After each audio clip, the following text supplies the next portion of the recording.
Berhubung usaha di kota bangkrut, Pak Teguh dan istrinya Kiting, membeli penginapan yang udah agak tua dekat kaki pegunungan, menjual tanah di kota dan mencoba mengelola wisma yang jauh dari keramaian kota. Yang mana, tenaga kerjanya adalah anggota keluarga sendiri, biar lebih hemat. Kegiatan rutin bebersih wisma di pagi hari.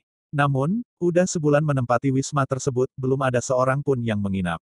Esoknya, serombongan pendaki mendekati wisma, malangnya mereka cuma lewat aja. Sedih dan kecewa itulah yang mereka rasakan.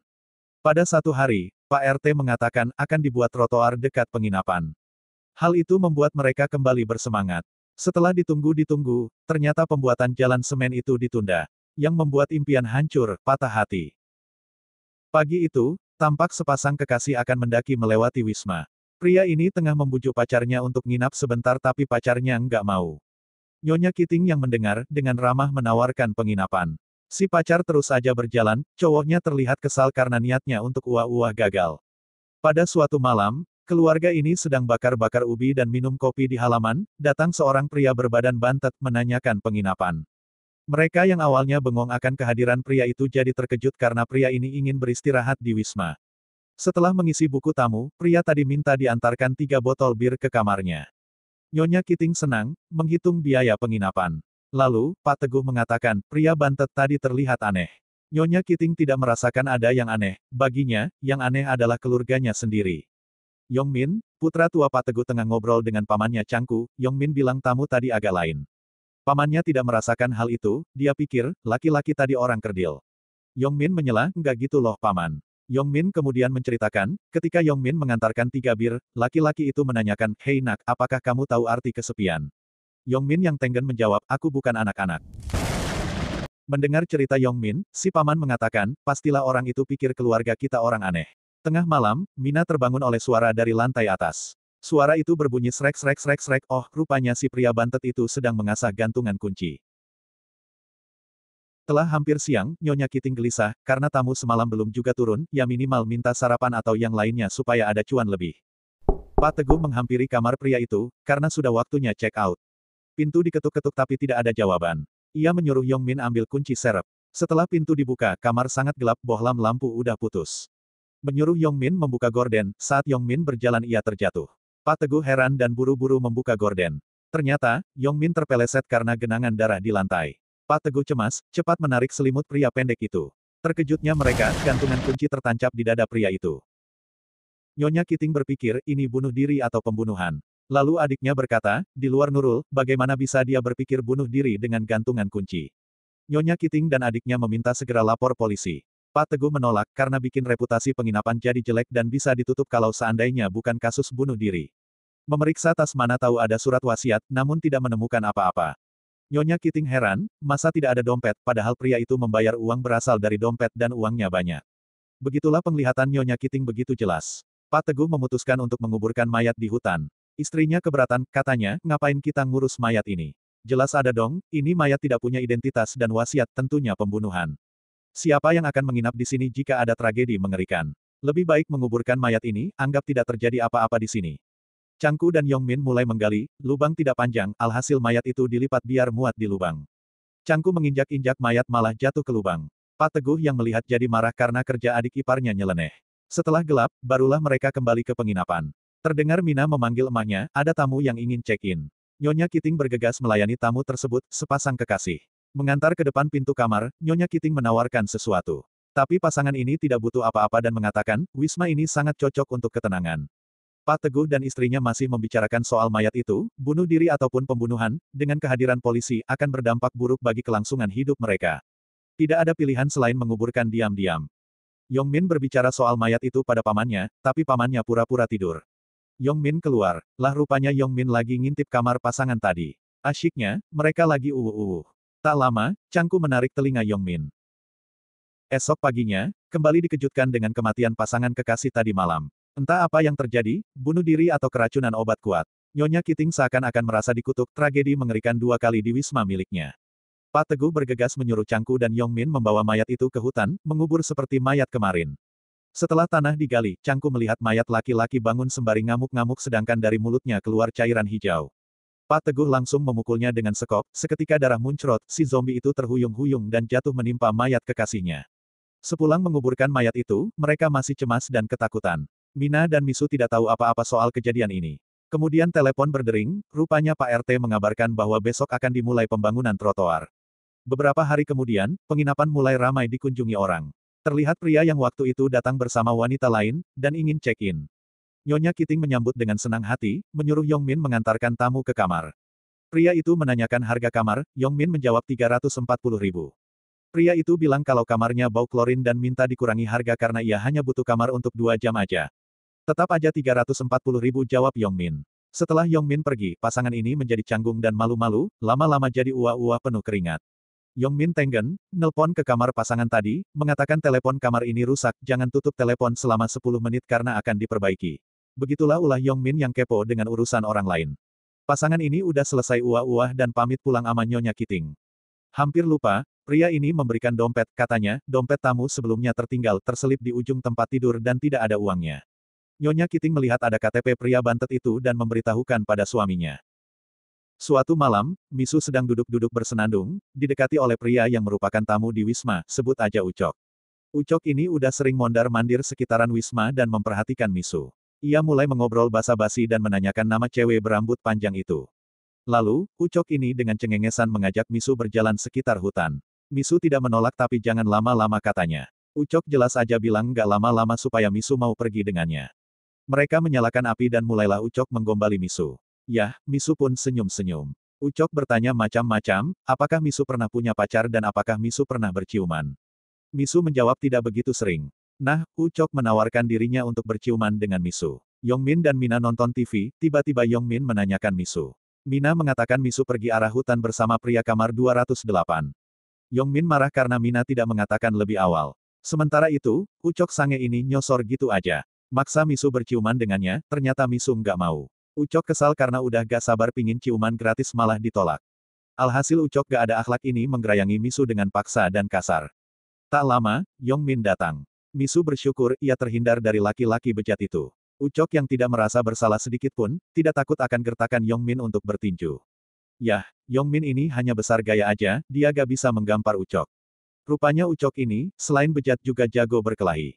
Yongmin meraung kesakitan, meminta Ucok berhenti memukul wajahnya. Yongmin benar-benar marah ama Ucok tapi sayangnya dia gak bisa membogem Ucok.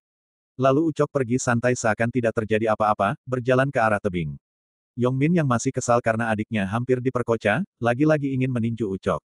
Yongmin diam-diam ingin mencekik Ucok, si Ucok menoleh ke belakang dan kaget karena Yongmin mau menyerangnya. Yongmin menghentakkan kepalanya pada kepala Ucok, Ucok terpental ke ujung tebing, berpegangan dengan dahan pohon, tapi naasnya, dahan itu patah. Ucok pun jatuh menjerit.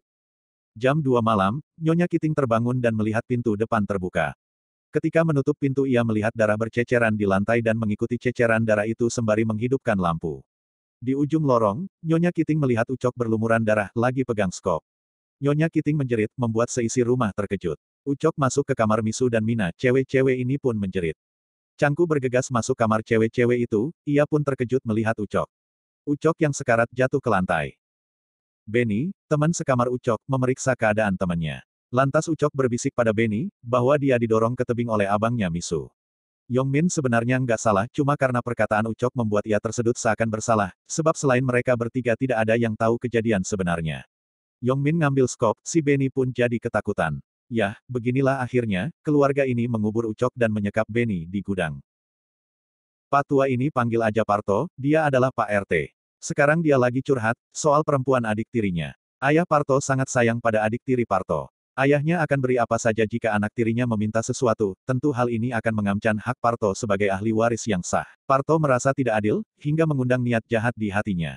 Besok Parto akan mengundang ayahnya dan adik tiri ke penginapan Pak Teguh untuk healing dan sedikit membicarakan bisnis.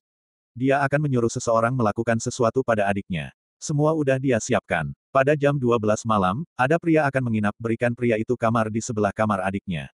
Selebihnya, biarkan orang itu bekerja. Pak Teguh jangan ambil pusing, pura-pura tidak tahu aja, kata Parto. Setelah Pak RT pulang, keluarga ini memindahkan mayat yang mereka kubur kemarin tak jauh dari bangunan Wisma. Karena lokasi penguburan kemarin akan dibuat trotoar. Kemudian mereka menyantap makan malam dengan tenang, sembari ngobrol tentang menggali tanah udah mengalami kemajuan. Esok harinya, seperti yang dibicarakan Parto, dia datang membawa ayah dan adik tirinya. Siang itu, memberi makan Benny di gudang jadi rutinitas, bikin kerjaan aja. Nyonya Kiting keluar dari gudang, ada polisi yang lagi jalan-jalan. Dia menceritakan, ada laporan dua laki-laki hilang dan menyebutkan ciri-cirinya. Nyonya Kiting mengatakan tidak ada melihatnya. Iseng-iseng, Pak Pol mengeluh kehausan. Nyonya Kiting pun mengambil minum ke dalam. Pak Pol masih penasaran, berjalan-jalan sekitar Wisma, menemukan mancis. Tak lama Nyonya Kiting datang membawa air minum. Pak Pol berpesan, kalau melihat orang dengan ciri-ciri disebutkan harap melapor dan Pak Pol pamit pulang. Nyonya Kiting melaporkan pada suaminya. Pak Teguh cemas, terpaksa memindahkan Benny ke kamar paling atas dan memindahkan mayat-mayat. Nyonya Kiting rasanya udah males ngurusin mayat dan entah berapa mayat yang mereka kuburkan. Malam yang telah ditentukan, Pak Teguh menceritakan siasat Pak RT pada istrinya, Kiting. Istrinya khawatir, takutnya salah kamar. Nyonya Kiting merutuk, manusia macam apa dia tega pada saudaraannya sendiri. Ah, lakukan saja yang dikatakan Pak RT, setelahnya kita gak tahu apa-apa. Akhirnya Pak Teguh dan istrinya menunggu di konter. Sedangkan di luar Wisma hujan sangat deras. Tampak pria memakai jas hujan tengah kelelahan berjalan di tanah yang becek-becek. Lalu ia masuk ke Wisma ingin check-in. Pria ini adalah mata-mata yang diperintahkan atasannya untuk menginap di Wisma. Karena Pak Pol mencurigai pemilik Wisma yang agak aneh. Dia menanyakan biaya sewa kamar, tapi suami istri ini menduga dia adalah suruhannya Pak RT, jadi tidak ada biaya. Dengan isyarat kode, Nyonya Kiting memberikan kamar di sebelah adik tiri Pak RT, mata-mata ini menjadi bingung, kok gratis sih? Si polisi merasa bahwa kedatangannya udah diketahui, dia tersenyum, padahal dia mata-mata, harusnya tidak diketahui dong, dasar polisi dongok, dia pun tidak curiga. Jam 12 lewat, suruhan Pak RT datang dengan gaya cool. Yang jaga konter kasir si Yongmin. Dia tidak tahu apa-apa soal rencana malam ini. Yongmin minta biaya penginapan pada pria itu merasa bingung. Menanyakan Yongmin soal pesan rahasia. Ia sedikit terlambat karena tersesat. Setelah membayar tagihan, Yongmin memberikan kunci. Si pria itu bertanya kunci yang dikasih apakah sesuai pesanan, ia pun berlalu pergi. Mina yang diam-diam menguping pembicaraan ortunya, mengadukan pada Changku. Changku tentu tidak ingin hal itu terjadi, lebih-lebih karena dia menyukai adik tiri Pak RT. Changku memberitahu Enjo lewat telepon, kemudian dia membawa Enjo dan ayahnya ke Seoul. Pria suruhan itu keluar kamar sembari memegang pisau, masuk ke kamar polisi dongok itu. Dan, entah apa yang terjadi di dalam, pria itu keluar kamar dengan bercak darah di wajahnya. Dia terlihat kebingungan, mengecek kamar 201 yang penghuninya udah pergi. Dia berpikir telah masuk kamar yang salah. Bergegas dia membereskan perkakas pisaunya. Yongmin membuka kamar pria itu dengan sekop di tangannya. Yongmin udah tahu rencana pria itu. Pria itu melayangkan pisau kecil pada Yongmin yang untungnya nancep di dinding. Yongmin menggebuknya dengan sekop, pria itu jatuh tidak sadarkan diri. Yongmin menarik pria itu keluar dan membawanya ke hutan. Pagi itu, Misu dikejutkan dengan kemunculan mayat-mayat di tebing dekat Wisma. Karena hujan yang begitu deras melongsorkan tebing tanah itu, Pak Teguh dan istri cemas. Nyonya Kiting mencari Yongmin untuk menguburkan mayat-mayat tadi, melihat tangga berserakan. Ia naik ke atas, mengecek kamar polisi dongok itu, Nyonya Kiting menjerit melihat pria itu mati ditusuk. Pak Teguh mendengar jeritan istrinya, ia menyusul ke kamar. Ia sangat bingung atas kejadian ini. Pak Teguh menanyakan soal ayah dan adik tiri Pak RT pada Changku yang baru aja pulang dari kota. Changku mengatakan, dia telah membawa mereka kembali ke Seoul. Tentu aja Pak Teguh menghajar Changku karena udah merusak rencana dan membunuh orang suruhan Pak RT. Pak Teguh gak mau dengar alasan Changku. Menendang Changku sekuat-kuatnya, hatinya sangat geram. Lalu Yongmin datang, menanyakan pada ayahnya, kenapa memukul Changku. Pak Teguh mengambil besi panjang, Yongmin berusaha menghentikan ayahnya. Tenaga Pak Teguh yang kesetanan membuat Yongmin terpental, jatuh menghantam tangga. Yang seketika tak sadarkan diri. Mereka memanggil ambulan dan membawa Yongmin ke rumah sakit. Pak RT datang ke Wisma, tapi Wisma begitu sunyi. Ia naik ke lantai atas, menemukan Pak Teguh dan istrinya tengah menggotong mayat polisi itu. Pak RT bilang, bukan ini pesuruhnya. Bukan ini, terus ini siapa dong kata Nyonya Kiting. Pak RT juga kebingungan dan ingin lari. Nyonya Kiting merasa Pak RT akan menambah masalah segera menangkap Pak RT. Pak Teguh dan Pak RT berantam dengan sengit. Pak RT kalah kuat, jatuh dekat mayat dan mengambil pisau, menyambet tangan Pak Teguh. Ia kembali menyerang ganas, Pak Teguh menahan tangan Pak RT yang ingin menusuknya. Pak Teguh sekuat tenaga mendorong Pak RT, hingga Pak RT terpental melewati pagar lantai lalu jatuh. Pak RT pun tamat. Nyonya Kiting mematikan semua aliran listrik, membawa galon berisi minyak ke gudang. Rupanya Pak Teguh udah menyiram minyak pada mayat-mayat itu. Anehnya Nyonya Kiting menyiram minyak dari lantai pintu gudang, suaminya pun mengomelinya, karena akan membakar semua penginapan. Sementara itu di luar gudang, si Benny tawanan berhasil keluar dengan ikatan dan mata tertutup. Berjalan meraba-raba, Benny berjalan ke arah gudang dan menabrak pintu gudang yang mana di pintu itu ada lampu teplok. Lampu itu jatuh menyambar kerosen atau trennya disebut minyak tanah, yang disiram oleh Nyonya Kiting tadi. Yah, lantai gudang terbakar, pasutri ini berusaha memadamkan api tersebut. Kemudian, Cangku Misu dan Mina pulang dari rumah sakit.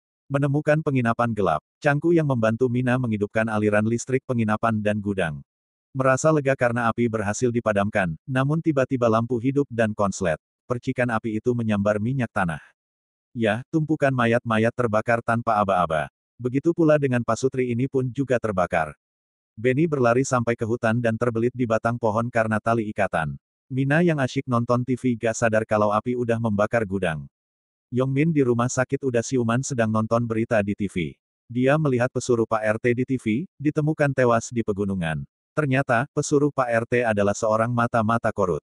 Yongmin pun tertawa lepas karena dia bangga berhasil menggebuk laki-laki itu yang dia anggap kasar dan sok jago. Beberapa hari kemudian, Yongmin udah pulang dari rumah sakit. Pak Teguh dan Nyonya Kiting mengalami melepuh di sebagian badannya, hingga diperban kayak mumi. Selanjutnya, keluarga ini menjalani hari-hari dengan ketakutan karena harus merahasiakan semua tragedi yang terjadi. Saat lagi makan, anjing mereka menyalak seperti ada orang datang, mereka pun melihat bersama-sama, siapa yang datang itu, beginilah mereka berada dalam kecemasan, menyelesaikan masalah dengan sembunyi dan berbohong, menutupi kebohongan dengan diam-diam rupanya bohong. Demikian cerita keluarga penginapan ini, semoga penonton semua terhibur, sampai bertemu di alur film lain berikutnya.